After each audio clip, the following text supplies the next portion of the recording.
like, comment, share and subscribe to Mufti Tariq Masood, famous scholar. الحمد لله نحمده ونصلي على رسوله الكريم أما بعد فأعوذ بالله من الشيطان الرجيم بسم الله الرحمن الرحيم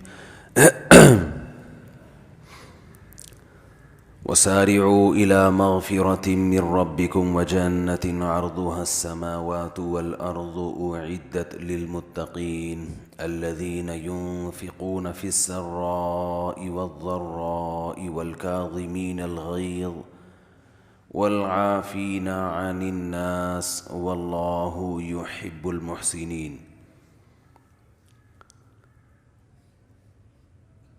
والذين إذا فعلوا فاحشة أو ظلموا أنفسهم تھوڑی سی کم کریں آواز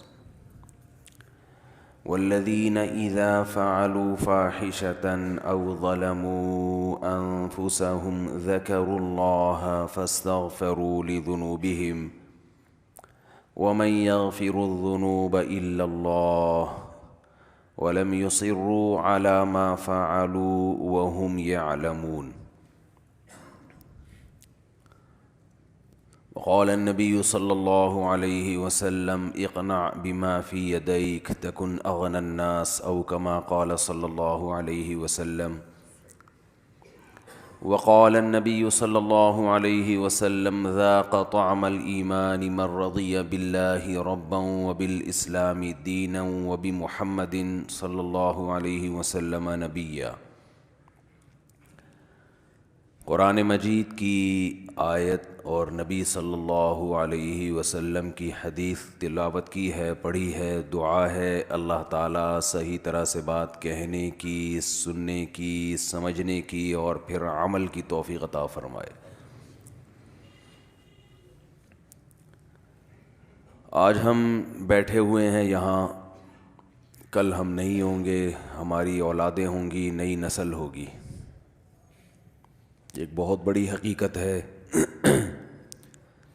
ایسی حقیقت ہے جسے دیکھ کر ہم ایسے ہی آنکھیں بند کرتے ہیں جیسے کبوتر بلی کو دیکھ کر آنکھیں بند کرتا ہے. سنا ہے، ایک محاورہ ہے، اب حقیقت میں کبھی میں نے کبوتر اور بلی کا ٹاکرا دیکھا نہیں ہے. سنا ہے کہ کبوتر کے سامنے بلی آ جائے تو کبوتر آنکھیں بند کر لیتا ہے اور وہ یہ سمجھتا ہے کہ جیسے مجھے بلی نظر نہیں آ رہی تو شاید بلی کو بھی میں نظر نہیں آ رہا. تو ہمارا حساب کتاب بھی ایسا ہے. موت کے تذکرے سے ہمیں نفرت ہے، موت کے بارے میں سوچنے سے ہمیں نفرت ہے، موت کا تصور اچھا بالکل بھی نہیں لگتا. آپ کسی محفل میں بیٹھ کے مرنے کی باتیں شروع کر دیں، لوگ بولیں گے کوئی ٹاپک چھیڑو، پہلے کم ٹینشن ہے، ابھی مرنے مورنے کی باتیں کر رہے ہو یار. جنازے کی باتیں اگر شروع کر دیں، آپ کہیں محفل ہو نا دوستوں کی بیٹھے ہوئے ہیں تو باتیں کیا ہوتی ہیں آپ کو پتہ ہے؟ باتیں اس طرح کی ہو رہی ہوتی ہیں، ہاں بھائی کیا کما رہا ہے، کیا کر رہا ہے، مفتی صاحب کے اتنے بیانات سن لیے، شادیاں کب کر رہا ہے، اور بچوں کی سپیڈ وہی ہے یا بیان سن کے تھوڑی تیز ہوئی ہے پیدا ہونے کی، اور جاب مل گئی ہے، بی کام کر لیا ہے، ماسٹر کا ارادہ ہے یا نہیں ہے، یا ویسے ہی آوارہ گردی کر رہا ہے. ہماری صبح سے لے کے رات تک، رات سے صبح تک کی باتوں میں موت کا تذکرہ نہ ہونے کے برابر ہوتا ہے، بلکہ ہوتا ہی نہیں ہے. تذکرہ اتنا ہوتا ہے کہ فلاں بھی مر گیا، فلاں بھی مر گیا، فلاں، یہ خبریں چل رہی ہیں مارکیٹ میں، فلاں کا بھی انتقال ہو گیا اور فلاں بھی آج دنیا سے چلے گئے. یہ تو خبر ہے نا، نیوز. اس حد تک تو ہوتا ہے، وہ تو خبر کے طور پر. بلکہ کمال کی بات یہ ہے کہ جنازوں میں بھی موت کا تذکرہ ختم ہو گیا. میت کو اگر دفنانے کے لیے جا رہے ہیں گاڑی میں رکھ کے یا کندھے پہ تو بھی موت کا تذکرہ نہیں ہوتا. میت کو دفنانے کے لیے قبر میں ڈال رہے ہیں, وہاں کھڑے ہو کر بھی موت کی باتیں بولو نا یار نہیں ہوتی. ہمیں یاد ہے بچپن میں جب میت دفنانے جاتے تھے نا تو کم از کم راستے میں موت کی باتیں ہو جاتی تھیں کہ یار ہم نے بھی مرنا ہے, کل ہم بھی لیٹے ہوئے ہوں گے. اب وہاں بھی نہیں ہوتی, دفنانے کے بعد بھی نہیں ہوتی, گھر آنے کے بعد بھی نہیں ہوتی. بس یہ کہ یہ ہوتی ہیں کہ کیوں مرے, کووڈ-19 سے مرے, ہارٹ اٹیک سے مرے, کولیسٹرول زیادہ ہو گیا تھا اس لیے مرے, خوراکیں اچھی نہیں ہیں اس لیے مرے, بیٹیوں کی ٹینشن سے مر گئے, وہ مرے. اپنے بارے میں بات کر رہا ہوں میں. آپ کہیں گے دن بھر تو ہم موت کی باتیں سنتے ہیں, لیکن اپنی موت کے اور سامنے والے کی موت کے تذکرے بولنے پر گورنمنٹ نے پابندی لگا. ابھی تو زندہ ہے نا ماشاء, ابھی مرے تھوڑی ہیں. جب تک زندہ ہیں تو جواب تو دینا بھائی. تو ہماری مثال ایسے ہے جیسے میرے ایک بیٹے نے, چھوٹے بچے نے ایک جنازہ دیکھا, اس کو کیا پتہ یہ میت کیا ہوتی ہے. مجھے آ کے کہنے لگا ابو آج میں نے ایک مرے ہوئے انکل دیکھے ہیں. مرے ہوئے انکل. اس کا خیال تھا انکلوں کی دو قسمیں, ایک چلتے پھرتے انکل, ایک لیٹے ہوئے انکل. تو یہ بھی انکل ہیں, مر گئے. تو یہ اس طرح بھی کوئی چیز ہوتی ہے. تو جیسے بچے کو تھوڑی پتہ ہے کہ یہ کیا ہو گیا, تو ہمارا حساب بھی ایسا ہے جب کسی کو مرا ہوا ہم دیکھتے ہیں تو ہمارا خیال ہے یہ زندہ انکل ہیں اور یہ مرے ہوئے انکل ہیں, یہ زندہ انٹی ہیں, یہ مری ہوئی انٹی ہیں. یہ نہیں پتہ کہ یہ مرنے کا مطلب ہے گئے. بحریہ ٹاؤن ہاتھ سے بولو نا کیا ہو گیا. میں آپ کے دلوں سے کھرچ کھرچ کے انشاءاللہ بحریہ ٹاؤن نکال کے چھوڑوں گا. بتا دوں میں آپ کو, بہت مسلط ہوا ہے بحریہ ٹاؤن, بحریہ ٹاؤن. اور ریاض ملک ہی نام ہے نا, ملک ریاض, سوری, اگر وہ میرے بیان میں آیا تو اس کے دل سے بھی انشاءاللہ بحریہ ٹاؤن کھرچ کھرچ کے نکالیں گے. جو مالک ہے ہم اس کو کہہ رہے ہیں کہ بھائی تم غلط چیزوں سے دل لگا بیٹھے ہو. بزنس سے منع نہیں کر رہے ہم, بزنس سے تھوڑی منع کر, وہ تو صحابہ نے کیا ہے. دل نہیں لگانا. مٹی کے گھر ہیں, کچی مٹی ہے, گھروندے ہیں. مٹی سے دل بہلانے والے دنیا کے سب سے بڑے بے وقوف ہوتے ہیں. تبلیغ والے بڑی پیاری بات کہتے ہیں, کھڑی مٹی اور پڑی مٹی. جماعت میں نکلو نا تو کہتے ہیں جب بنگلوں میں جاؤ اور گشت کے لیے تو متاثر نہ ہو مٹی کی. دیر آر 2 types آف مٹیز. جب انگریزی میں تبلیغ ہوتی تو پھر یوں بیان ہوگا اس میں. ڈسٹ تو وہ اس کو کہتے ہیں وہ گرد و غبار. تو دیر آر 2 types آف مٹیز. مٹیز کی کتنی قسمیں ہیں؟ 2. ایک پڑی ہوئی ہوتی ہے, ایک کھڑی ہوئی ہوتی ہے. اسی پڑی ہوئی مٹی کو تھوڑا لپائی پتائی کر کے بنا دو تو وہ ورلڈ ٹریڈ سینٹر بن جاتا ہے. تو اسی طرح انکل کی بھی 2 قسمیں. ہم سب انکل ہیں نا, اپنے سے چھوٹوں کے لیے ہم کیا ہیں؟ انکل ہیں. اور جتنی خواتین ہیں وہ اپنے سے چھوٹوں کے لیے انٹی ہیں. معذرت کے ساتھ میں خواتین کو انٹی نہیں کہہ رہا, وہ بیان چینل سب انسبسکرائب کر دیں گی یہ انٹی کا سن کے. آپ انٹی نہیں ہیں, آپ اپنے سے چھوٹیوں کے لیے انٹی ہیں, ویسے آپ انٹی نہیں ہیں. تو لیکن وہ اپنے سے چھوٹا کسی کو مانیں گی تو بولیں گی نا.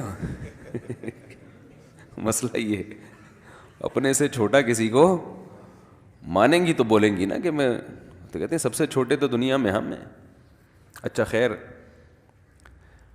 تو مٹی کی 2 قسمیں ہیں, کھڑی مٹی, پڑی مٹی. تھوڑا سا گارا مٹی لگا کے بنا دو تو عمارت بن جاتی ہے. تو اسی طرح انکل اور انٹیوں کی بھی کتنی قسمیں ہیں؟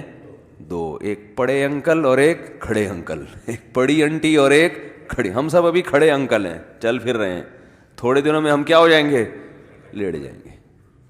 اعلان ہو جائے گا جی آج فلاں کا انتقال ہو گیا, آج فلاں کا انا للہ ہو گیا. آپ کی دینی خدمات آپ کی بدماشیاں. کوئی بدماش دنیا سے جاتا ہے تو اس کی برائیاں ہوتی ہیں, مر گیا اچھا ہوا. کوئی اچھا آدمی جاتا ہے تو اس کی خوبیاں بیان ہوتی ہیں. لیکن وہ ہوتا پڑا ہے, وہ اب دوبارہ پولیس سے بھی نہیں اٹھ سکتا. پولیس والے اٹھا دیتے ہیں الحمدللہ. پولیس سے یاد آیا کہ یہ جو عامل لوگ ہیں نا, عامل لوگ, ان کی بدماشی پولیس پہ نہیں چلتی, ان کے جن چڑیل بھوت. میں اس لیے بتا رہا ہوں, یہ میرا ٹاپک نہیں ہے, میں جلدی سے اصل ٹاپک پہ آ رہا ہوں, لیکن درمیان میں میں نے کہا قیام عام چلے گا نا, قیام عام درمیان میں تھوڑا بہت چلتا ہے. کسی خاتون کا فون آیا, کل کی بات ہے, امریکہ سے, کینیڈا سے یا امریکہ سے, وہ کوئی حرج نہیں ہے, ان کی طرف سے پابندی نہیں ہے کہ واقعہ نہ سنائیں آپ. اور یہ جو ٹیلی فون ہے نا, یہ ہمارے حضرت کہیں جاتے نہیں تھے, آخر عمر میں بالکل بند ہو گئے تھے, مصروفیت بڑھ گئی تھی. فون کھلا ہوا تھا, تو ہم یہ کہتے تھے کہ حضرت جن ٹاپک پر بیان کرتے ہیں یہ تو بالکل معاشرے کی دکھتی رگ کو پکڑ رہے ہیں, جاتے یہ کہیں ہے نہیں, تو ان کو دنیا کا پتہ کیسے چلتا ہے کہ دنیا میں ہو کیا رہا ہے. یہ تو گھر میں ہی رہتے ہیں, ملا کی دوڑ کہتے ہیں نا, مسجد سے گھر سے مسجد. تو حضرت فرمایا کرتے تھے یہ جو فون ہے نا, یہ مجھے پوری دنیا کی خبریں دیتا ہے, ہو کیا رہا ہے. تو ہمیں بھی ٹیلی فون جو ہے نا بتاتا ہے گھروں میں ہو کیا رہا ہے. تو گھر میں کسی کی, ان کے گھر میں کوئی جن چڑیل بھوت, ان کے گھر میں کیا تھے, جن چڑیل بھوت, اس پہ آ رہا ہے, اس پہ آ رہا ہے, فلانے پہ آ رہا ہے, ڈمکانے پہ آ رہا ہے. تو میں نے بتایا کہ بھئی وہ یہ آیت الکرسی پڑھیں, یہ پڑھیں. انہوں نے نہیں فائدہ ہو رہا, یہ ہو گیا, وہ ہو گیا, بڑے مسائل ہیں. میں نے کہا مجھے ایک بات بتاؤ, آپ کے کسی ریلیٹیو کا کسی عامل سے تعلق تو نہیں ہے, کسی جن چڑیل بھوت بھگانے والے سے تعلق تو نہیں ہے. انہوں نے کہا اصل میں ایک کی طبیعت جب خراب ہوئی نا, تو ہم پھر کسی کے پاس چلے گئے جو جن چڑیل بھوت بھگانے کا کام کرتے ہیں. میں نے کہا بس یہ آپ کی ہو گئی غلطی. اب نسلیں یاد رکھیں گی, اللہ ان کو شفا دے. اب آپ کے پورے خاندان ساری زندگی جن چڑیل بھوت سے ہی نمٹتا رہے گا, اور میں نام لینے میں بھی عار محسوس نہیں کروں گا, کیونکہ جب تک کلیئر بات نہ کی جائے لوگ سمجھتے نہیں ہیں. لوگ کہتے ہیں مفتی صاحب فراڈی عاملوں کے خلاف بیان کر رہے ہیں. ہرگز ایسا نہیں ہے, میں صحیح عاملوں کے خلاف بیان کر رہا ہوں, یہ فراڈی ہیں. وہ کہنے لگی کہ جن سے ہم علاج کروا رہے ہیں دارالعلوم کورنگی کے مفتی ہیں. میں نے کہا الو کا پٹھا ہے وہ, اور یہی الفاظ میرے ریکارڈنگ میں آئیں گے, اس کو ہٹانا نہیں ہے. کہہ رہے ہیں آپ اتنے بڑے ادارے کے بارے میں کہہ رہے ہو. میں نے کہا اتنے بڑے ادارے نے کسی شخص کا ٹھیکہ نہیں لیا, یہ دارالعلوم کورنگی کے نام کو الو کے پٹھے کیش کراتے ہیں, مفتی کے نام کو کیش کراتے ہیں یہ لوگ. میں نے کہا میرا ادارہ ہے جامعۃ الرشید, اس کا بھی کوئی عامل ہے تو الو کا پٹھا وہ پہلے ہے, جامعہ کا مفتی بعد میں ہے وہ. اور یہ ایڈٹ کیا نا, ایسی کی تیسی کر دوں گا, بتا رہا ہوں میں, یہ الو کے پٹھے کے نام سے جانا چاہیے یہ بیان. ان لوگوں نے گھر اجاڑ دیے, تباہ کر دیے, نفرتیں ڈالی ہیں.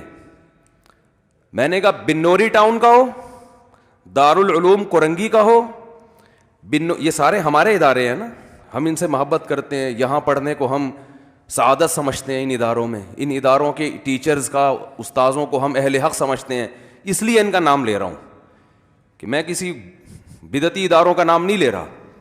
میرا ادارہ ہے جامعۃ الرشید, اس کا کوئی عامل ہو تو الو کا پٹھا وہ پہلے ہے, عامل بعد میں ہے.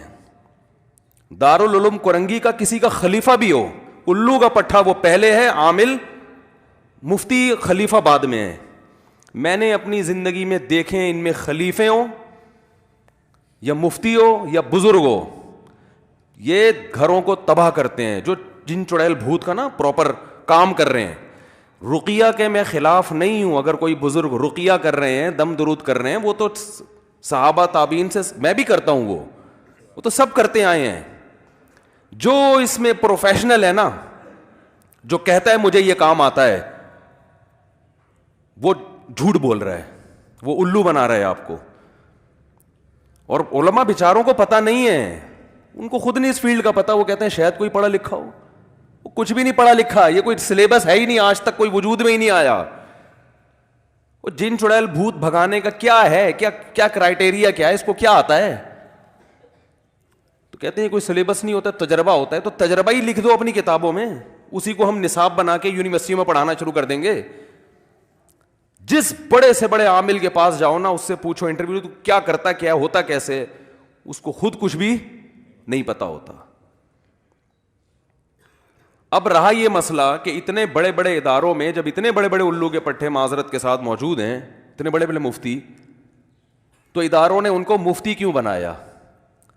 یاد رکھو, ادارے نے مفتی نہیں بنایا.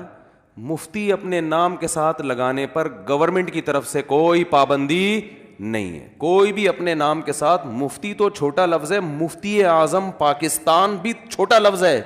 انٹرنیشنل مفتی اعظم بھی آپ لگوا لو, اس کے لوگو چھپوا کے اپنی گاڑی پہ لگا دو, پوری دنیا میں اس پر کوئی پابندی نہیں ہے. آپ کو کس نے بتایا کہ یہ مفتی ہے؟ اور دارالعلوم کورنگی کے کون سے بڑے مفتی نے, جو ریلائبل مفتی ہیں, انہوں نے ذمہ داری لی کہ ہم اس کو مفتی قرار دیتے ہیں؟ کہاں ہے یہ تو آپ نے کہا ہے نا, یا وہ خود کہہ رہے کہ میں مفتی ہوں؟ اور مجھے پتا ہے اس پہ میری مخالفت کتنی ہوگی, یہ بھی علماء کی طرف سے ہوگی. میں علماء جن کو میں اہل حق سمجھتا ہوں, ان کی مخالفت کی پرواہ کیے بغیر آپ کو اس لیے بتا رہا ہوں, اپنے گھروں کو تباہ ہونے سے بچاؤ. یہ علماء صحیح ہے, اہل حق ہیں, لیکن بیچاروں کو نہیں پتا ان کی چالاکیاں, وہ بھی بیچارے بیوقوف بن جاتے ہیں. دیکھو, نیک آدمی کو بیوقوف بنانا آسان ہوتا ہے. یہ علماء بھی ان عاملوں کے چہروں کے نور دیکھ کر اور ان کی ٹوپی ڈرامے دیکھ کر کہتے ہیں شاید کچھ آتا ہو. علماء فراڈی نہیں ہوتے, لیکن فراڈی آدمی علم کا لیبل لگا لیتا ہے, استعمال کرتا ہے, جس سے علماء بھی بیوقوف بن جاتے ہیں. میں نے بڑے بڑے بزرگوں کو ان عاملوں کے ہاتھوں بیوقوف بنتے دیکھا ہے.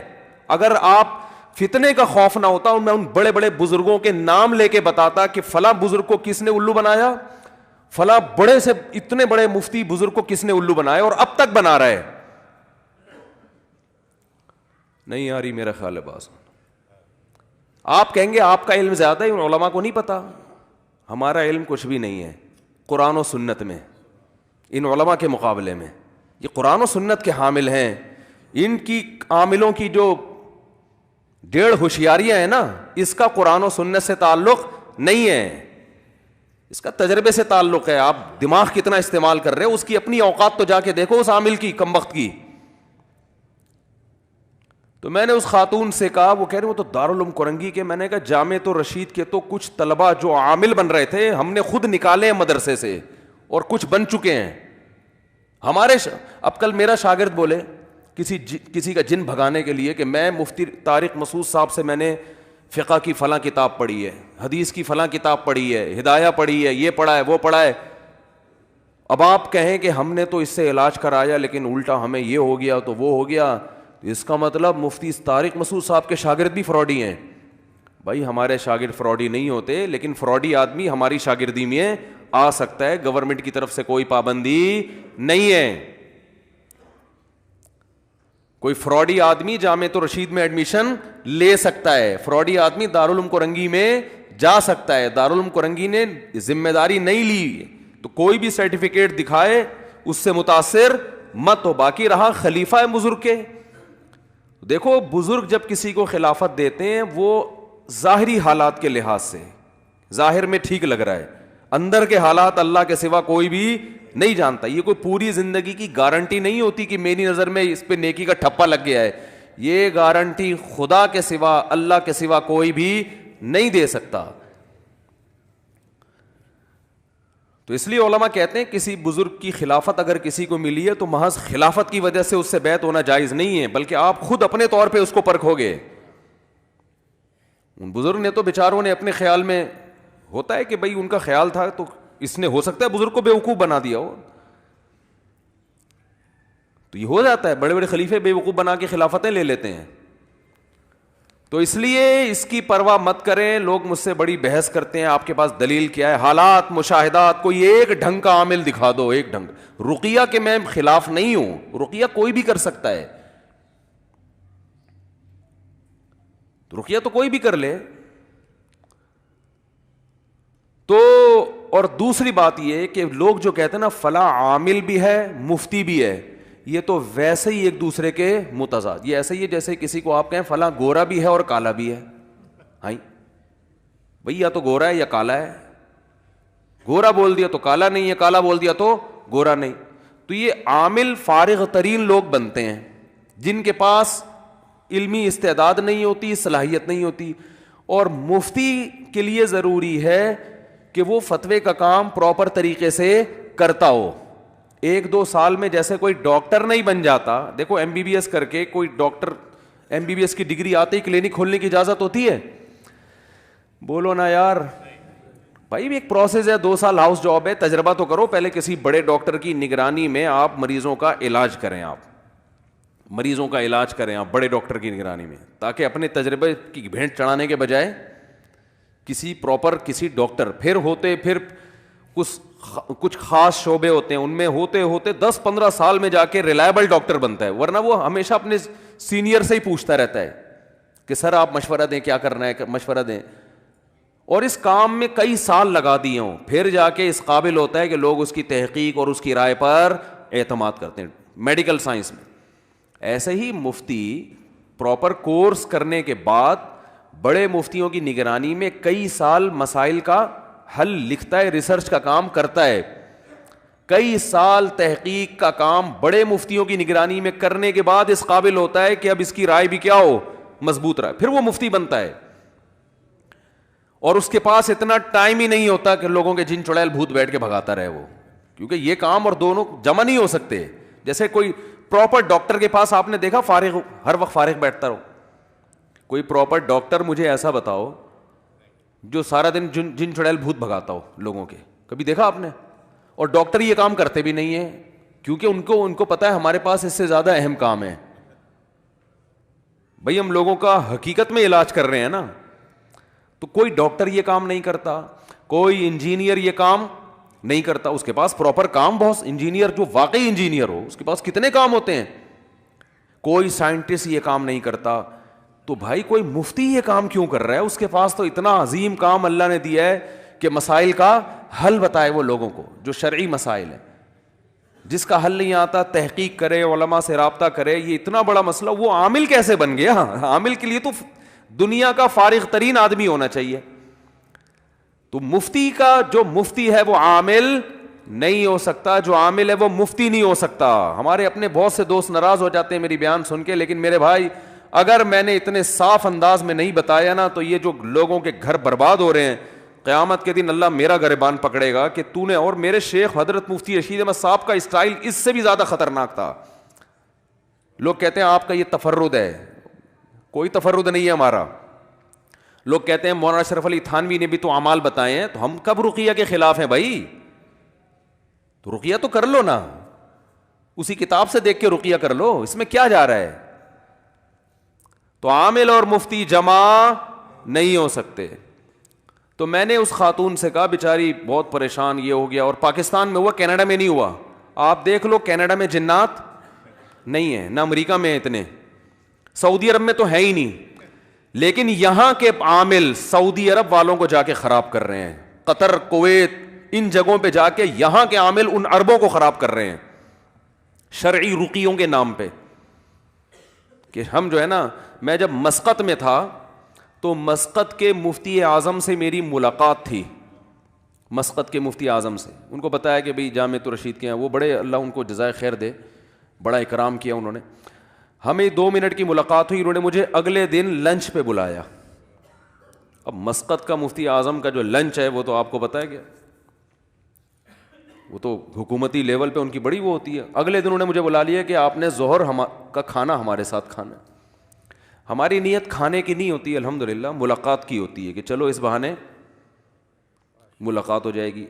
میں پہنچ گیا ان اپنے دوستوں کے ساتھ جو بھی ہمارے میزبان تھے. ظہر کی نماز ہم نے وہیں پڑھی مسجد میں.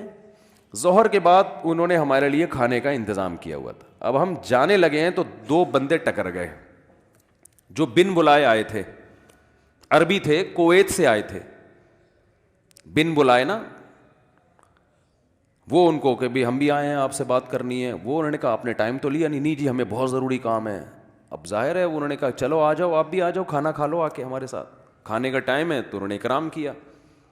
یہ دونوں عربی, ان کو اردو نہیں آتی تھی اور عربی میں لگے ہوئے ہیں. مجھے پتہ چل گیا کہ یہ کمبخت عامل ہیں, وہاں کے مفتی اعظم سے پرمیشن لینے آئے تھے کہ ہمیں یہاں اپنی دکان کھولنے کی, جن چڑیل بھوت بھگانے کی جو دکان ہے نا اس کے کھولنے کی ہمیں مسقط میں اجازت دے دیں آپ. سارا میرا جو ٹائم تھا نا ان کے ساتھ بات چیت کا وہ یہ پی گئے. اب ظاہر ہے وہ مصروف آدمی ہیں اور وہ شرم اور مروت میں ان کمبختوں کو بھگا بھی نہیں رہے ہیں, اور وہ کمبخت یہ بھی نہیں دیکھ رہے کہ یار یہ بندہ پاکستان سے آیا ہوا ہے ملنے کے لیے, اس کو بات کرنے دو. نہ نہ نہ, پہلے جا کے انہوں نے مفتی اعظم کو مکھن لگایا ہے. یہ سارے عاملوں کا طریقہ واردات ہوتا ہے کہ آپ اتنے نیک, آپ اتنے بڑے, آپ اتنے وہ, ایسے ٹائٹ آدمی وہ اس مکھن گیری میں نہیں آیا. مکھن او میں, اور ہم شرعی طریقے سے رقیہ کرتے ہیں اور ہمیں آپ کی پرمیشن چاہیے, ہم یہاں تاکہ اس میں اچھا ان کا سب کا ہوتا ہے جعلی لوگوں سے. دیکھیں اگر آپ ہمیں نہیں کرنے دیں گے, 2 نمبر لوگ اس کام میں بہت گھسے ہوئے ہیں. یہ ان کو سمجھا رہے ہیں نا مفتی اعظم, 2 نمبر لوگ ہو, ورنہ 2 نمبر لوگ ہیں. پورا نچوڑ لیا انہوں نے, کھانا کھلایا, اس کے بعد بولا پتلی گلی سے چلو نکلو. میں نے کہا اللہ کا کتنا بڑا فضل ہو گیا کہ یہاں گورنمنٹ ان چیزوں کو پنپنے نہیں دیتی, ورنہ اور مسقط میں آپ کو ایک بھی جن چڑیل بھوت نظر نہیں آئے گا. لیکن جو عامل جس علاقے میں جائے گا نا, جن اتارنے والا, وہ اپنے ساتھ بڑی بڑی چڑیلیں لے کے جاتا ہے وہ. میں نے کہا اگر یہ مفتی, اچھا میرا تو سارا وقت وہ پی گیا نا, اور پھر آگے آگے گھسا جا رہا ہے. وہ کھانا جب ہم نے کھایا تو وہ مفتی اعظم نے کہا کہ مجھے کہا کہ دعا کرا دیں آپ. تو میں نے کہا آپ بڑے ہیں, آپ کرائیں. ابھی یہ بات چل رہی تھی, وہ شروع ہو گیا میں کراتا ہوں, کیونکہ اپنی تصویریں کھینچ رہا ہے. صحیح ہے نا, کیونکہ وہ سیلفیاں بھی ہو رہی ہیں, اور پھر دنیا کو دکھائے گا کویت جا کر یا پاکستان آ کر کہ مفتی اعظم کے مجلس میں دعا کس نے کروائی, وہ اپنے بارے میں نے کروائی. تو ان چیزوں کو کیا کرائے گا یہ کیش, کہ یار وہ میرے سامنے بیٹھا ہوا ہے 2 زانوں اور کھانا بھی کھلا رہا ہے, اور میں اتنا بڑا آدمی ہوں, تو میں کیسے جن نہیں بھگا سکتا. تو لوگ ان چیزوں سے کیا ہوتے ہیں متاثر, یار یہ تو بڑی پہنچی ہوئی فلم ہے بھائی, ہم نے ایک تصویر نہیں لی. جن کو باقاعدہ انوائٹ کیا گیا ہے کھانے پہ ٹھیک ہے, اور وہ تصویریں بھی, اور پھر دعا کراتے ہوئے رو رہا ہے. کھانے کے بعد دعا میں تو ویسے بھی رونا دھونا اچھا, ہم کو میت تھوڑی ہے, کوئی جنازہ تھوڑی پڑا بھائی, تھوڑی سی دعا کا مطلب یہ تھا بھائی اللہ برکت دے اہل خانہ کو رزق میں اضافہ, یہی ہوتا ہے نا. الحمدللہ الذی اطعمنا وسقانا, وہ کرا رہا ہے, اتنے ہاتھ یوں کر لیا ایسے, فل شو بازی. تو ہم بھی اتنا ٹائم ہو چکا تھا, 1.5-2 گھنٹے وہ پی گیا. ہم نے کہا جی السلام علیکم, جا رہے ہیں ہم, تو کیا بات کرے آدمی بیٹھ کے.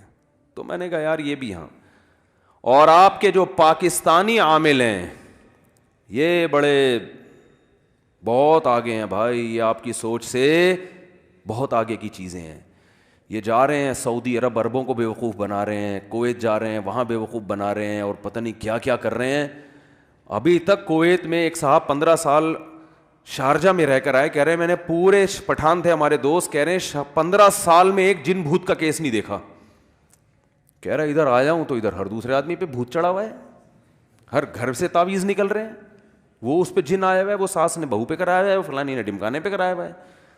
میں نے کہا یہاں سے لے جاؤ 2-4 کویت میں, وہ ابھی تک سکون سے ہیں تو لے جاؤ. میں نے کہا یہاں سے جن اتارنے والا عامل لے جاؤ آپ, پھر دیکھو عربوں کی ایسی کی تیسی نہ ہو جائے. کچھ لوگ رقیہ کی حد تک کرتے ہیں, اس کے ہم خلاف نہیں ہیں, وہ تو میں بھی کرتا ہوں. اور بعض بزرگوں کے دم میں اللہ نے طاقت زیادہ رکھی ہے, وہ ان کی کرامت ہے, وہ کرتے ہیں تو زیادہ اچھا فائدہ ہو جاتا ہے. یہ تو اس حد تک ہم رقیہ کے خلاف نہیں ہیں. تو میں نے اس خاتون سے کہا, میں نے کہا آپ نے کسی عامل سے تعلق قائم کیا ہوگا, اور یاد رکھو دارالعلوم کورنگی کے جتنے بڑے حضرات ہیں کوئی کسی عامل کی ذمہ داری نہیں لیتا نہ, اور جامعۃ الرشید میں بھی بنوری ٹاؤن میں کوئی کی ذمہ داری نہیں لیتا, ادارے کی سطح پہ کوئی نہیں, بولا جو ہے جو خود بھگتو. لوگ کہتے ہیں پھر یہ برات کا اعلان کیوں نہیں کرتے, ہمارا تعلق نہیں ہے. ایسے تو ہر طرح آپ نے اندازہ کیسے لگا لیا کہ ان کا تعلق ہے, تو آپ خود کیوں فرض کر کے بیٹھے ہوئے ہو. تو میں نے اس خاتون سے کہا, میں نے کہا کوئی پہلا آدمی ایسا ہوگا اس کی طبیعت خراب ہوئی, پتہ نہیں کیوں ہوئی خراب, جس وجہ سے بھی ہوئی, وہ چلا گیا عامل کے پاس. اب وہ کویت کے کوئی مفتی ہیں, انہوں نے کہا کہ میرے پاس جنات کی پوری جماعتیں ہیں اور جماعتیں بھیج بھیج کے میں پرانی والی جماعتوں کو کیا کر رہا ہوں, نکلوا رہا ہوں. میں نے کہا اس سے تعلق ختم کرو, اس مفتی سے, مفتی نہیں ہے وہ, جب تک ختم نہیں کیا نا یہ علاج تو دماغ سے, ایک ٹھیک ہوگا 4 اور بیمار ہو جائیں گے. اور پھر میں نے کہا کہ اس میں یہ بھی بڑا نقصان ہوگا کہ زندگی بھر کے لیے جن چڑیل بھوت, دیکھو میرے باپ دادا جن چڑیل بھوت میں نہیں پڑتے تھے, میرے والد صاحب کے کبھی ہم نے نہ یہاں تعویذ دیکھا نہ یہاں دیکھا نہ کوئی دھاگا کہیں دیکھا. پریشانیاں بھی آئیں, 2 رکعت صلاۃ الحاجت پڑھ کے اللہ سے مانگتے تھے, اللہ ان کی مغفرت فرمائے. جب بھی کسی ٹینشن میں ہوتے تھے ہم اپنے والد کو دیکھتے تھے دعا مانگ رہے ہوتے تھے نماز پڑھ کے, بس نہ جن نہ چڑیل نہ بھوت. اور جن لوگوں کو ہم نے دیکھا کہ وہ کسی نے کچھ کر دیا ہے وہ اب تک اسی میں لگے ہوئے ہیں, فلانے نے ڈمکانے کو کر دیا, فلانے نے یہ فلانے کو کر دیا, اس نے یہ اس کو کر دیا, اس نے جن چڑھایا, وہ فلانے بزرگ کو لے کر آئے, انہیں سونگ کے بتایا کہ اتنے جنات ہیں.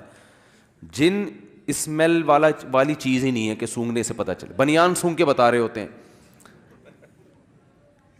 کس قدر بےغیرتی ہے یار, اپنی عورتوں کے بنیان غیر مردوں کو پکڑا دیتے ہو, وہ سونگ سونگ کے بتا رہے, تو بے شرمی ہے, اور اس کو پھر مفتی بھی کہہ رہے ہو, کس قدر بے شرمی کی بات ہے. تو اس لیے بھائی یہ, ہاں تو میں نے کہا کہ اس کا اب علاج یہ ہے, میں نے بہت سے لوگوں کے جنات بھگائے الحمدللہ. کیسے بھگائے ہیں, علاج چھڑوا دیا ان کا. لیکن علاج چھڑوانے کے لیے مضبوط, دیکھو جنات کو مایوس کرنا پڑتا ہے, یاد رکھو, کیونکہ اب جس عامل سے تعلق ہو گیا نا عقیدت, جب تک اس کی عقیدت کھرچ کھرچ کے دلوں سے نہیں نکلے گی تو اس وقت تک جنات نہیں بھاگیں گے گھر سے.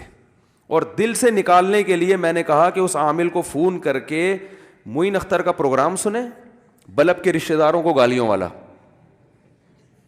میں تو اب گالیاں نہیں سکھاؤں گا نا یہ والی, میں نے کہا تھوڑی دیر کے لیے گالیاں حلال ہونے کا فتویٰ میں دے رہا ہوں, ویسے گالیاں دینا جائز نہیں ہے, تھوڑی دیر کے لیے, کیونکہ علاج کے لیے نا, علاج میں تو چرس بھی بعض دفعہ پینا جائز ہو جاتی ہے. اگر کوئی مر رہا ہے کہ بھائی وہ مر جائے گا تو ڈاکٹر کہتے ہیں بھائی اب زہر کا انجیکشن بھی لگانا پڑتا ہے, بعض دفعہ چرس بھی پلانی پڑتی ہے.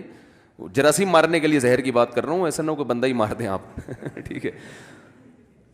تو میں نے کہا کہ اس عامل کی جو عقیدت میں آپ مبتلا ہو گئے ہیں نا, کیونکہ ان کو یہ ڈر ہوتا ہے اگر ہم نے ان کو برا بلا کہا تو یہ محترم جن چڑیلوں کی 6 جماعتیں اور نہ بھیج دیں کہیں, تو یہ جب تک ڈر ہوگا نا علاج نہیں ہوگا. اس کا طریقہ یہ ہے کہ اس کو فون کر کے کہا جائے کہ الو کے پٹھے تیرے باپ میں دم ہے نا, باپ کی جگہ کچھ بھی لگا دیں آپ, دم ہے نا تو جتنی چڑیلیں تیرے پاس ہے ابھی بھیج دے, تو تیرے میں دم آج دیکھیں تو صحیح ہے کتنا. جب تک اتنا کانفیڈنس نہیں ہوگا جنات آپ پر کیونکہ جن تو جاتے ہیں ایسے لوگوں کے پاس, جنات کو پتہ ہے کہ یہاں ہمیں ہماری دکان چلے گی ٹائٹ والی, ہمارے پاس کیوں نہیں آتے الحمدللہ.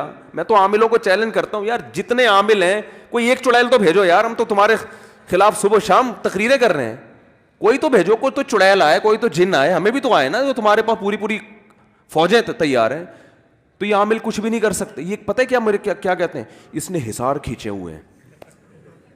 رفیع بھائی آپ تو ہمارے ساتھ سارا دن رہتے ہیں, کبھی دیکھا ہمیں کوئی حصار پڑ, ہم تو اتنے مصروف آدمی ہیں بھائی, فرض نماز ادا کرتے ہیں, اللہ کا شکر ادا کرتے ہیں, اللہ تو نے تکبیر اولا سے جماعت ملا دی ہم کو, حصاروں کا ہمارے پاس ٹائم ہی نہیں ہے. مجھے ایک صاحب نے کہا آپ خانقاہ کھول کے بیٹھیں, مجھے وہ اجازت بیعت بھی کسی بزرگ سے ملی ہوئی ہے, بیعت جو ہوتا ہے نا کہ ہم بھی کسی بزرگ نے خلیفہ بنایا ہوئے ہم کو, تو بیعت کر کے اپنی خانقاہ کھولیں. میں نے کہا پھر کیا ہوگا بھائی, کہہ رہے اس میں آپ لوگوں کو ذکر کرائیں اور اس میں آپ آ کے بیٹھیں, ہاں اس میں لوگوں کو بٹھائیں. میں نے کہا مجھے کون بٹھائے گا میں لوگوں کو تو بٹھا دوں گا جیسے خانقاہ میں بٹھایا جاتا ہے نا, پھر شیخ صاحب بھی بیٹھتے ہیں.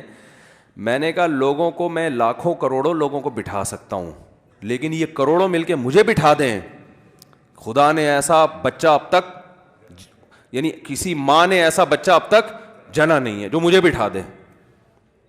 اور میرے تو گھر والے پریشان ہیں, میں بیٹھتا نہیں ہوں ٹک کے, ادھر سے گھر سے آیا, اس دوسرے کمرے سے نکلا, واش روم سے ٹن مارا, ادھر آئے, دوسرے کمرے سے گئے یوں نکل گئے, پھر دوسرے گھر میں دیکھا چائے پی, وہاں سے نکلے ادھر سے ٹن مارا, تیسرے گھر کی خبر گیری کی, وہاں سے ٹن مارا, آلو پیاز لینے چلے گئے ادھر سے ٹن مارا, بیان میں جا رہے ہیں ادھر دعوت میں جا رہے ہیں, ادھر جو ہے نا وہ اور کچھ مسئلہ ہے وہ وہاں جا رہے ہیں, پھر مدرسے بھی کال آئی ہوئی ہے وہاں جا رہے ہیں, پھر وہ طلبہ کو پڑھانا ہے وہاں جا رہے ہیں, پھر کوئی ایک مسئلہ آیا ہوا ہے اس کو حل کرنا ہے, پھر وہ ریکارڈنگ کرانی ہے, تفسیر کی ریکارڈنگ رہ گئی, اس کے فون آنے شروع ہو جاتے ہیں یہ ان کے فات کے, وہ بھائی مفتی صاحب تفسیر کی ریکارڈنگ کرا دو, اللہ کا واسطہ لوگ انتظار میں, پھر ادھر پہ صاحب مسائل جمع ہوئے ہیں وہ ریکارڈنگ کرا دو. تو میں نے کہا ہمیں تو پولیس بھی نہیں بٹھا سکتی, تو ہم حصار کہاں سے بیٹھ کے کھینچیں گے بھائی.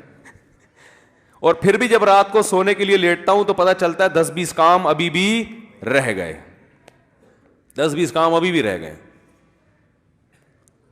تو اچھا اب عاملوں نے ایک کام میرے خلاف شروع کیا, فحش الزامات لگانا. یہ ان کا آخری حربہ ہوتا ہے کہ ایک آدمی کی جو شخصیت ہے نا اس کو مجروح کرو. میں بہت دنوں سے بولا نہیں عاملوں کے خلاف, اب دوبارہ کچھ دن پہلے انہوں نے لڑکیوں کی تصویریں میرے ساتھ لگائی ہیں کہ اس لڑکی نے کہا میں مفتی صاحب سے ملاقات کے لیے آئی تھی, مفتی صاحب نے مجھے پٹایا, مجھے شادی کی آفر کی اور پھر میں چلی گئی اور میں نہیں. یہ سب بکواسات ہیں, کیونکہ اب میں نے دوبارہ بولنا شروع کیا نا پھر اس طرح کی تصویریں آنا شروع ہو جائیں گی. اس کا بہترین طریقہ یہ ہے کہ آپ نے تجربہ کرنا ہے, کسی لڑکی کو بھیج دیں, مفتی صاحب سے مسئلہ پوچھ کے آؤ, پٹنے کی کوشش کرو پوری. صحیح ہے نا, یہ تو بہترین آزمائش ہے نا. کیوں آپ فیس بک اور واٹس ایپ کی باتوں پہ جاتے ہو بھائی؟ اگر مفتی صاحب اللہ نہ کرے 2 نمبر آدمی ہیں تو پھر تو کوئی بھی آئے گی اس کو پٹائیں گے نا. تو آپ تجربہ کر لو بھائی, اس عامل سے کہو اگر تو نے یہ کہا ہے کہ ہم کوئی ارینج کرتے ہیں اس کو پٹنے کے لیے بھیجتے ہیں. اللہ کا شکر ہے ہم کوئی بہت نیک آدمی نہیں ہے, کوئی تعریف نہیں کر رہا, لیکن یہ پٹانے وٹانے والے کام الحمدللہ اللہ نے بچا کے رکھا ہوا ہے, کوئی بڑی بات نہیں کر رہے ہم, اللہ نے بچایا ہے ان پٹانوں سے. یہ کسی کو پٹا دیا اور یہ کر دیا. باقی جس نے شادیاں کرنی ہوتی ہیں وہ پٹانا, وہ تو ڈائریکٹ شادی کی آفر کرتا ہے. اب آپ کہو اچھا ہم کسی کو بھی بھیج دیں آفر کر دو گے, ایسا بھی نہیں ہے. ایسا بھی نہیں ہے کہ کوئی بھی اٹھ کے آ جائے آفر کر دے. اور اگر کر بھی دی ہے تو آپ کو کیا تکلیف ہو رہی ہے بھائی؟ اول تو ہم ایسے آفر نہیں کرتے, لیکن اگر فرض کرو کر دی ہے آفر, تو آفر کرنے کے بعد ہی شادی ہوتی ہے نا, بغیر آفر کے تھوڑی ہوتی ہے. آپ لوگ کی جتنی شادیاں ہوئی ہیں بغیر آفر کے ہوئی ہوئی ہیں. دیکھو فرشتوں نے آ کے آپس میں نکاح پڑھا کے چلے گئے تھے, پہلے پیغام بھیجا جاتا ہے بھائی بھیج دیا, قبول کرنا ہے کرو, نہیں کرنا نہیں کرو, اس میں کیا ہے, یہ تو ویسے ہی جائز ہے. تو یہ فحش باتوں پہ آتے ہیں, فحش الزامات, کیونکہ ان کا تو دین ایمان ہے نہیں, یہ کچھ بھی لگا سکتے ہیں. تو اس لیے یہ بڑی ہمت کر کے میں ان سے دشمنی مولتا ہوں, اس کو آپ ہلکا نہ سمجھیں. پھر یہ ہر جگہ بیٹھ کے نجی محفلوں میں بدنام کرنے کی کوشش کرتے ہیں, کیونکہ ان کے بعد دلائل کی دنیا میں کوئی جواب ہے نہیں. اتنی بڑی دلیل ہے یار, بھیجو نا 4 جن یہاں مسجد الفلاحیہ میں بھیجو. اچھا ان میں سارے فراڈی نہیں ہوتے, یہ بتا دوں میں. کچھ کا دماغی توازن خراب ہوتا ہے, وہ یہ سمجھتے ہیں کہ ہم بہت نیک ہیں اور ہمیں آتا ہے, لیکن وہ اپنا اندر سے فالٹ کی وجہ سے سمجھ رہے ہوتے نیک ہیں.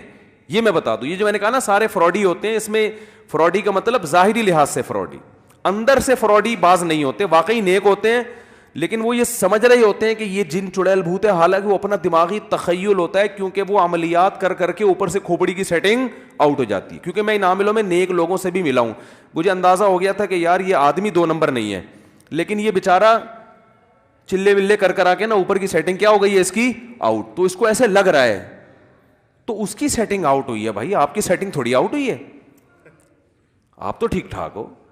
جو بھی ایب نارملٹی والی باتیں کریں نا, جیسے آپ گئے کسی عامل کے پاس, وہ واقعی نیک ہے, کہہ رہے اتنے حصار ہوتے ہیں, اتنے ہمزاد ہوتے ہیں, اتنے موکل ہوتے ہیں, اور واقعی نیک بھی ہو, تو سمجھ لو کہ اس کی اوپر کی سیٹنگ کیا ہو گئی ہے, بولو نا آؤٹ. کیونکہ بغیر دلیل کے باتیں کر رہا ہے. دلیل یا تو نقلی ہوتی ہے یا عقلی. عقلی کہتے ہیں جو سائنس سے ثابت ہو, سائنس سے تو موکل شوکل کچھ بھی ثابت نہیں ہے. یا نقل قرآن و سنت کو کہتے ہیں. تو یہ عامل لوگ کہتے ہیں بھائی قرآن و سنت سے, لیکن مشاہدہ تو ہے نا, تو مشاہدہ بھی تو تم جیسے پاگلوں کا ہے نا, پبلک کا تھوڑی مشاہدہ ہے. تم نے تو خود چلے ولے کر کے اور موکل توکل کو پہلے دماغ میں بٹھایا, تو تمہیں موکل بھی نظر آ رہے ہیں, تمہیں حمزات بھی نظر آ رہے ہیں, تمہیں یہ بھی نظر آ رہا ہے, اور کچھ بھی نہیں ہوتا موکل شوکل. ذہن میں رکھیں, آپ بس ٹوٹل یہی ہیں, جتنے آپ نظر آ رہے ہیں نا, آپ کے ساتھ کوئی موکل نہیں ہے, ٹوٹل آپ جتنے نظر آ رہے ہیں ٹوٹل اتنے ہی ہیں آپ, سمجھ رہے ہو نا, کمپلیٹ. ہاں ایک شیطان ہے, حدیث میں آتا ہے, جو ہر بچے کے ساتھ لگا ہوا ہوتا ہے, وہ برائی کی طرف رغبت دلاتا رہتا ہے, بس وہ تو ہے, وہ تو سب کے ساتھ ہے. اور ایک فرشتہ جو ہے وہ اچھائی کی طرف رغبت دلاتا ہے. تو یہ موکل, یہ ہمزاد نہیں ہے, یہ تو ہر ایک کے ساتھ ہمیشہ سے ہوتا رہا ہے. یہ اس کو کنٹرول نہیں کیا جا سکتا, وہ اللہ نے آزمائش کے لیے. اور دو فرشتے اللہ نے یہاں بٹھائے ہوئے ہیں, ایک نیکی لکھ رہا ہے اور ایک بدی لکھ رہا ہے. اور کچھ فرشتے اللہ نے حفاظت کے لیے رکھے ہوئے ہیں, بس وہ ان عاملوں کے کنٹرول میں نہیں ہے. تو بھائی بچاؤ اپنے آپ کو یار ان فضول قسم کے لوگوں سے. اور اگر اللہ نہ کرے کسی پہ جن چڑیل بھوت آ جائے تو اس کے بارے میں بھی حدیث میں ہمیں چیزیں ملتی ہیں. صحابہ نے رقیہ کیا, ان کو تو نہیں آتا تھا, لیکن سورہ فاتحہ پڑھی, فائدہ ہو گیا. پھر بھی فائدہ نہ ہو, جیسے ایک صحابیہ رسول اللہ صلی اللہ علیہ وسلم کے پاس آئیں, یا رسول اللہ میری یہ حالت ہو جاتی ہے, میں تڑپنے لگتی ہوں, جسم کے کپڑے پھاڑ دیتی ہوں, یہ ہو جاتا ہے, وہ ہو جاتا ہے. آپ صلی اللہ علیہ وسلم نے فرمایا کہ اگر تم اس بیماری پہ صبر کرو گی تو میں تمہیں جنت کی ضمانت دیتا ہوں, اور اگر چاہتی ہو تو اللہ سے دعا مانگوں گا, یہ بیماری ٹھیک ہو جائے گی تمہاری, لیکن پھر جنت کی گارنٹی نہیں ہے. پھر یہ ہے کہ اگر اعمال ہوئے تو جنت, برے اعمال ہوئے تو جہنم. لیکن اگر اس بیماری پہ صبر کرتی ہو اور اسی میں گزارا کرنا ہے موت تک, تو میں تمہیں جنت کی ضمانت دیتا ہوں. آپ نے یہ تو نہیں فرمایا کہ وہ فلاں جگہ مشہور عامل ہیں, وہ بڑا ٹائٹ علاج کرتے ہیں اس کا. نہ خود نبی نے فرمایا کہ بیٹھو میں حصار کھینچتا ہوں اور میں یہ کرتا ہوں اور میں یوں کر, کچھ بھی نہیں. خود نبی پہ جادو ہوا تو سورہ فلق سورہ ناس اللہ نے نازل کی, بھائی یہ دم کیا کریں. مجھے صحابہ کے دور کے کسی مشہور عامل کا نام بتاؤ آپ. ہم لوگ کہتے ہیں مفتی کا نام بتاؤ, بتا سکتے ہیں صحابہ کے دور کے مشہور مفتیان کرام کون تھے؟ اس دور میں حکیم بھی تھے, اس دور میں تاجر بھی تھے, ہر طبقہ اس دور میں تھا. عامل اس دور, قوال نہیں ملے گا آپ کو صحابہ کے دور میں کہ مشہور قوال. قوالیاں اگر ثواب ہیں تو اس دور میں بھی تو کوئی مشہور قوال ہونا چاہیے نا. کیا خیال ہے؟ کوئی قوال نہیں ملے گا آپ کو, نہ کوئی عامل ملے گا. ہاں رقیہ کرنے والے ہوتے تھے, وہ تو میں نے بتایا رقیہ کے تو ہم قائل ہیں, لیکن اس میں یہ چیز کچھ نہیں ہوتا, جن کی جماعتیں اور چڑیل کی جماعتیں اور فلانا جماعتیں اور یہ نہیں ہوتا. تو نبی صلی اللہ علیہ وسلم فرمایا صبر کرو تو اللہ کیا دے گا؟ جنت کی ضمانت. تو صحابی نے عرض کیا یا رسول اللہ ٹھیک ہے میں اس بیماری میں رہوں گی ساری زندگی, لیکن جو کپڑے پھاڑتی ہوں, یہ چونکہ شرعی مسئلہ ہے نا, عورت کا جسم کھل جائے تو بس اتنی دعا کر لیں کہ اس بیماری میں جسم کے کپڑے نہ پھاڑوں. تو آپ نے اتنی دعا کی ان کے لیے. اس میں ہمیں سبق ملتا ہے بھائی, اگر خدا نخواستہ جن چڑیل بھوت کہیں آ رہے ہیں, شرعی طور پہ رقیہ کرو. نہیں کر سکتے مسجد کے امام کے پاس چلے جاؤ, جو آپ کے پڑوس میں امام ہے نا, کیونکہ جنات جو ہے نا کسی ایسی شخصیت سے زیادہ ڈرتے ہیں جس کی کوئی پرسنالٹی ہو یا اس میں تقویٰ ہو. تو مسجد کے امام کے پاس چلے جاؤ, وہ بولیں گے مجھے تو یہ کام نہیں آتا. ان سے بولو کہ بھائی آپ صرف فاتحہ پڑھ کے دم کر دیں اس کے اوپر, آیت الکرسی. آپ کی پھونک میں اللہ سے امید ہے ہماری پھونک سے زیادہ اثر ہوگا. تو یہ ہوتا ہے, مسجد کے امام کو لفٹ کرایا کرو, صحیح ہے نا. ایسا نہ ہو کہ وہ امام کام ہی یہی کرتا ہو پھر نہیں جاؤ. کام بشرط یہ کہ یہ نہ کرتا ہو, بلکہ صبح شام اس کے خلاف بولتا ہو, ٹھیک ہے نا. پھر اس کو بولے بھائی دم کر دو, تو آپ کے دم میں اللہ زیادہ اثر کر دے گا تو کر دے وہ دم, اچھی بات ہے اور فائدہ ہوگا انشاءاللہ. اور کچھ نہیں, خود وضو کرو, دم کرو, آیت الکرسی پڑھو, پانی پہ رکھ کے چھینٹے مارا کرو. جنات پانی سے بھی ڈرتے ہیں اور آیت الکرسی اور قرآن سے تو ویسے ہی ڈرتے ہیں, تو دو آتشہ ہو جائے گا, اور چھینٹے مارو گے تو اور فائدہ ہو جائے گا, ٹھیک ہے نا. اس کے بعد بھی فائدہ نہیں ہو رہا تو بس صبر کرو. سارے مسائل کا دنیا میں حل نہیں ہے, اور اس صبر کی برکت سے انشاءاللہ آپ کا مریض بھی ٹھیک ہو جائے گا. میں نے ایسے لوگوں پہ تجربے کیے ہیں, 10 سال سے ان کو جن آ رہا تھا, میں نے ان کو بولا بھائی صبر کرو, تعویذ سارے نکال کے رکھ دو, کہیں ڈال دو, اور صبر کرو کہ بس اسی بیماری میں اب زندگی گزارنی ہے, مر گئے, بچ گئے, ٹھیک ہو گئے وہ الحمدللہ. ایک آدمی کا فون آیا, میری بیوی پہ, وہ بھی تھے قطر بحرین میں, میری بیوی پہ ایک جن آتا ہے, یہ ہوتا ہے, یوں ہوتا ہے, ایسا ہوتا ہے, فلانا ہوتا ہے. میں نے کہا بھائی جان اس کا علاج کرنا چھوڑ دو. کہہ رہے نہیں, ایک بڑے مفتی ہیں کراچی کے, اب میری زبان سے نام بھی نکلنے والا تھا, وہ پھر زیادہ ہو جاتی ہے نا. بڑے مفتی ہیں کراچی کے, وہ علاج کر رہے ہیں. میں نے کہا اس علاج کی وجہ سے ہو رہا ہے یہ سب کچھ, چھڑوا دو. کہہ رہے نہیں کیسے, وہ تو مفتی صاحب میں نے کہا ان کو میرا نام لے کے بولا مفتی صاحب فلاں نے منع کیا ہے اور بولا کہ وہاں والے جن ادھر پارسل کر دو, ٹھیک ہے نا, ادھر پارسل کر دو. تو وہ خیر نہیں چھوڑنے کے لیے تیار. پھر انہوں نے مجھ سے وعدہ کیا اچھا میں اب اگر طبیعت خراب ہوئی تو میں خود دم کروں گا, کسی سے علاج نہیں کراؤں. رات کو 4 بجے محترم کا فون آیا, بیگم کا تو گلا دب رہا ہے, وہ تو مر رہی ہے, اور میں تو ان مفتی صاحب کو فون کر رہا ہوں. میں نے کہا آپ میں کانفیڈنس نہیں ہے, آپ کرو فون. میں نے کہا میں ہوتا تو میں تو فون کر کے ان مفتی صاحب کو گالیاں سناتا. ایک تو تم اپنے نام کے ساتھ مفتی کیوں لگایا ہوا ہے, تم فتوے کا کام تو کرتے نہیں ہو, کرتے ہو تو بتاؤ, ہمارے پاس بہت سے مسائل پڑے ہوئے ہیں, آدھے ہم آپ کے پاس بھیج دیتے ہیں, ان کو ذرا حل کر کے جواب لکھ دو, ہمارا کام کیا ہو جائے گا, آسان ہو جائے گا. نکاح کے مسائل ہیں, وراثت کے مسائل ہیں, بہت سارے پڑے, پلندہ پڑا ہوا ہے یار, چلو بھیج دیتے ہیں. تو مفتی کیوں لگایا ہوا ہے جب یہ کام نہیں کرتے. دوسری بات میں نے اس سے کہا کہ میں نے کہا صبر نہیں ہوا, صبر, وہ فون کر دیا, ٹھیک ہو گئی بیوی, وقتی طور پہ تو ہو جاتا ہے. انہوں نے پتہ نہیں انتر منتر کلی کلنتر ہو جا منتر چھو پڑا ہے اس میں. پھر دوبارہ طبیعت خراب ہوئی. پھر میں نے کہا کہ میرا ٹائم ضائع نہیں کرنا, آپ کو مجھ پر اعتماد ہے. تو کہہ رہے مر نہ جائے. میں نے کہا نہیں مرے گی. اور میں نے کہا زندگی سے موت بہتر نہیں ہے. اچھا مرنے کے لیے جب تک تیار نہ ہو نا ٹھیک نہیں ہوتا بندہ. جنات کو بول دو مر جائیں گے کوئی مسئلہ نہیں ہے. تو میں نے کہا یار مر جائے گی تو ثواب ملے گا آپ کو, بیوہ ہو جاؤ گے آپ. ٹھیک ہے, ٹھیک ہے. میرا مقصد اس کی بیوی کو مارنا نہیں تھا. بالآخر اس نے ہمت کی اور پھر کہا کہ الحمدللہ ٹھیک ہو گئی. اور اس نے بتایا کہ جب سے اس مفتی صاحب سے علاج کرا رہا ہوں نا, میرے ماموں پہ بھی آ رہا ہے, میرے پھپھا پہ بھی آ رہا ہے, کیونکہ سارے خاندان کو ان سے بیعت کرا دی اس نے, سب پہ کچھ نہ کچھ آ رہا ہے. ٹھیک ہو گیا. اچھا بڑا خوش ہوا مجھ سے, آپ نے اتنا میرا خیال کیا. اور پھر مجھے اس نے ہدیہ بھیجا بحرین سے. میں نے تو کوئی نہیں پیسے مانگے, وہ خوش ہو کے اتنا, یہ ہدیہ کا ذکر اس لیے کر رہا ہوں کہ واقعی بڑا متاثر ہو گیا. لیکن یہ عاملوں کی محبت آرام سے نکلتی نہیں ہے. کچھ دن بعد پھر فون آیا, مفتی صاحب وہ تو فراڈی تھے, لیکن ابھی میں نے ایک عامل آیا, اس نے میری گھڑی دیکھے بغیر بتا دی کون سی ہے, یہ بندہ صحیح ہے, کیونکہ اس نے میری گھڑی دیکھی نہیں ہے اور گھڑی کا ماڈل بتا دیا. یہ تو بالکل کیا لگ رہا ہے.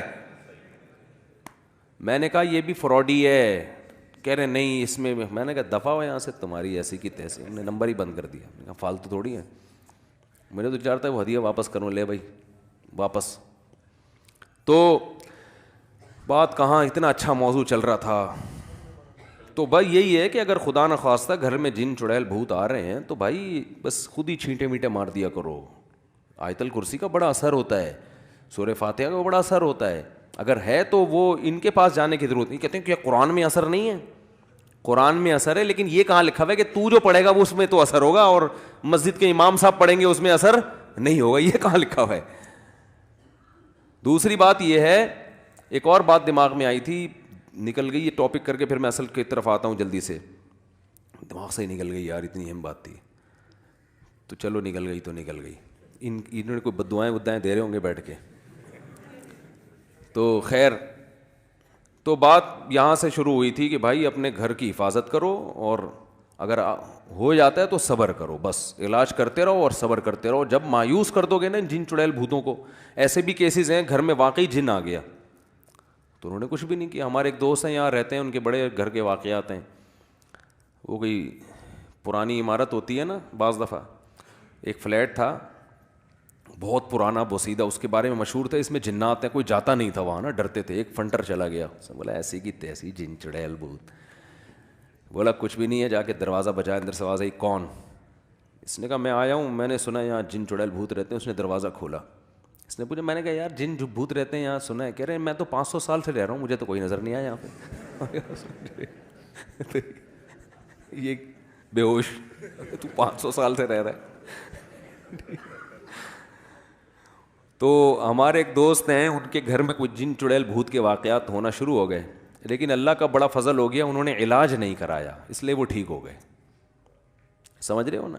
اور میں نے کہا کوئی عامل وامل آ جا ہوگا, وہ سونگ کے گیا ہوگا بستر بیڈ جو ہے نا, تو یہ جہاں جائیں گے وہاں جن چڑیل بھوت ساتھ ساتھ ہوں.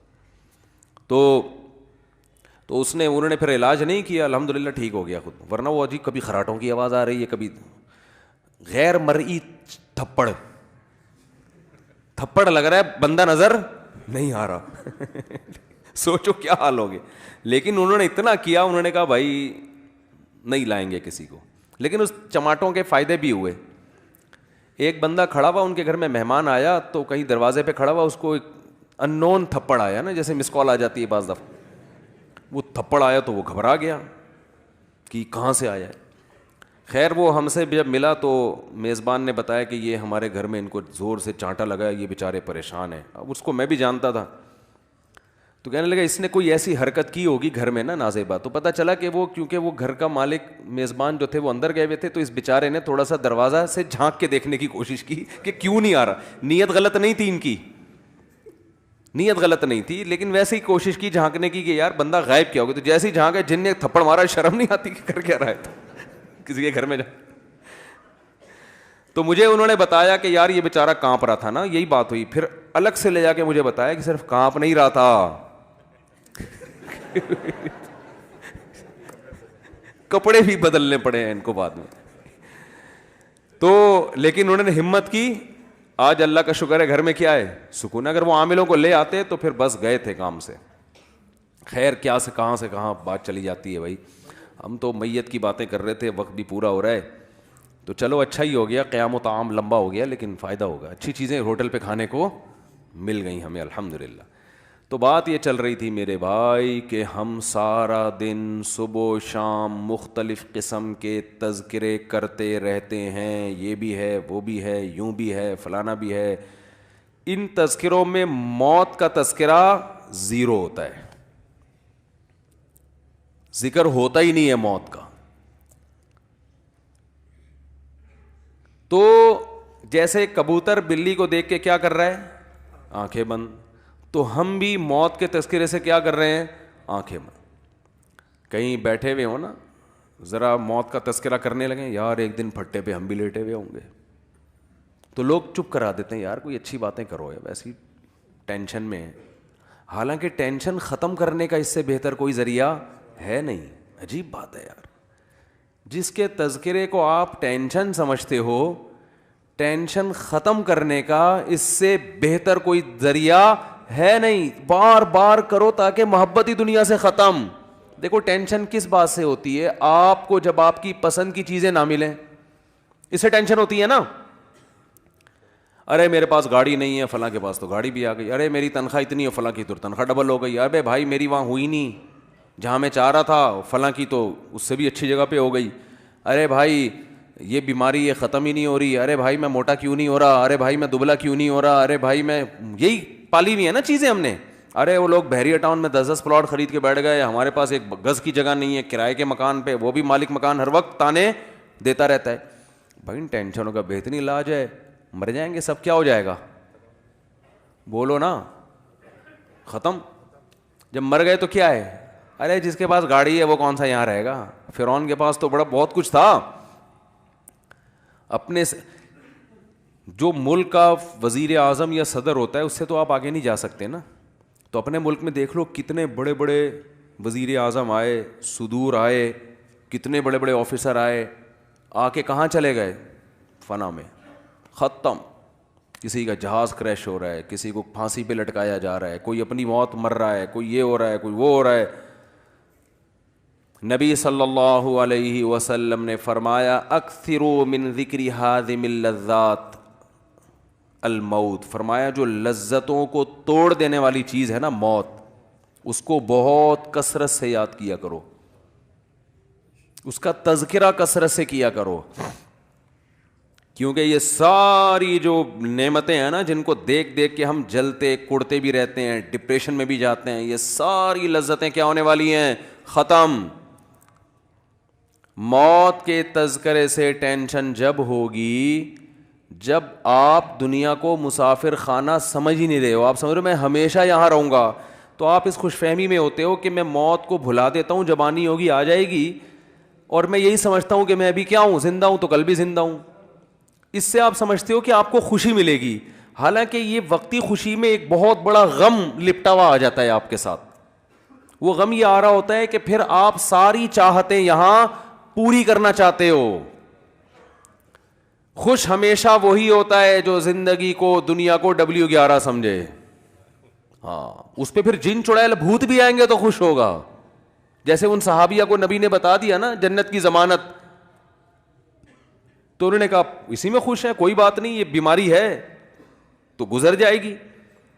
دیکھو اگر وہ صحابیہ دعا مانگ لیتی یا رسول اللہ نہیں مجھے تو آپ شفا کی دعا کریں, میں یہ ٹینشن نہیں برداشت کر سکتی, تو شفا تو مل جاتی. لیکن شفا مل کے بھی موت, شفا نہ ملنے میں بھی موت, تو چلے گئے سارے دنیا سے. شفا مل جاتی تو بھی موت, بلکہ وہ نبی سے یہ دعا مانگتی کہ شفا بھی ملے, 500 سال کی زندگی بھی ملے, تو بھی اب تک کیا ہو چکا ہوتا, موت ہو چکی ہوتی. جو مر گیا دیکھو ماضی اچھا گزرے برا گزرے اس سے آپ کی صحت پہ کوئی اثر نہیں پڑتا. جو وہ ہمارے فرمائے گا گزر گئی گزران کیا جھونپڑی کیا میدان. جو ٹائم گزر گیا وہ تو اچھا گزرا برا گزرا, اب اس کا کرنا کیا ہے. حال اور فیوچر کو سوچ کے انسان خوش ہوتا ہے. کتنی بڑی بات ہے جب میدان حشر قائم ہوگا تو وہ صحابیہ کو کوئی یہ فیصلہ کر سکتا ہے کہ ان کو معاذ اللہ ان کے بدعمالیوں کی وجہ سے ان کو سزا ملے. کوئی اگر بالفرض بدعمالی ہو, بالفرض کوئی سوچ سکتا ہے؟ اگر ایسا ہو تو وہ تو نبی کے پاس آئیں گی, آپ نے تو گارنٹی دی تھی. تو یاد رکھو یہ گارنٹی صرف ان صحابیہ کے لیے نہیں ہے, اصل میں اصول ہے کہ جو ٹینشنوں اور بیماریوں میں صبر کرتا ہے اس کے لیے جنت کی ضمانتیں ہیں. نبی صلی اللہ علیہ وسلم نے فرمایا قیامت کے دن انسان اپنے اعمال کو دیکھے گا, اتنا وزنی ترازو, وہ کہے گا یہ نیکیاں تو میں نے کی نہیں ہیں. تو اللہ فرمائیں گے تجھے دنیا میں جو مشکلات پہنچی اور تو نے صبر کیا, وہ سارا صبر اللہ نے نیکیاں بنا کے تیرے ترازو میں رکھ دیا. اور حدیث میں آتا ہے کہ صبر سے بڑھ کر, حدیث کا مفہوم ہے, کسی عمل کا وزن نہیں ہے. کوئی تہجد, کوئی مجاہد کی جو اتنی فضیلت ہے نا میدان جنگ میں لڑنے کی, اس لیے کہ صبر کرنا پڑتا ہے. جو لوگ اللہ کی راہ میں لڑتے ہیں, جہاد کرتے ہیں, وجہ کیا ہے؟ صبر بہت کرنا پڑتا ہے ان کو. تبھی قرآن نے کہا الصابرین فی البأساء والضراء وحین الباس, میدان جنگ میں صبر کرنے والے. تو وہاں بھی لڑتے ہوئے صبر کرنا پڑتا ہے. کوئی فوجی چاہے کسی بھی ملک کا ہو میدان جنگ میں کبھی بھی خوش نہیں ہوتا. یہاں بے شک بہادری کے جوہر دکھا رہا ہوگا, یہ ہو گیا, لیکن وہاں جا کے وہ کہے گا بھائی جنگ ختم ہو کسی طرح سے. تو وہاں اللہ نے کتنی فضیلت بیان کی. اور اللہ نے ان مجاہدین کی دعاؤں کا تذکرہ کیا کہ میدان جنگ میں نکل کے جو ہمارے نیک بندے دعا مانگتے ہیں, ربنا افرغ علینا صبرا وثبت اقدامنا, اے اللہ صبر کی بالٹیاں ہمارے اوپر انڈیل دے. کیا عجیب الفاظ ہیں. یہ نہیں کہتے اللہ میدان جنگ میں ہمیں صبر دے دے, بھائی یہ صبر تو ہر جگہ ہو. عام حالات میں اللہ نے کہا کہ اللہ صبر کرنے والوں کے ساتھ ہے. جو عام پریشانی ہے, کسی کا ایکسیڈنٹ ہو گیا, یہ ہو گیا, تو وہاں حدیث میں آتے اللہ سے صبر مانگو. من یتصبر, جو اللہ سے صبر مانگتا ہے, یصبرہ اللہ, اللہ اس کو صبر کی توفیق دیتے ہیں. وہاں یہ الفاظ ہیں, ہلکے الفاظ ہیں.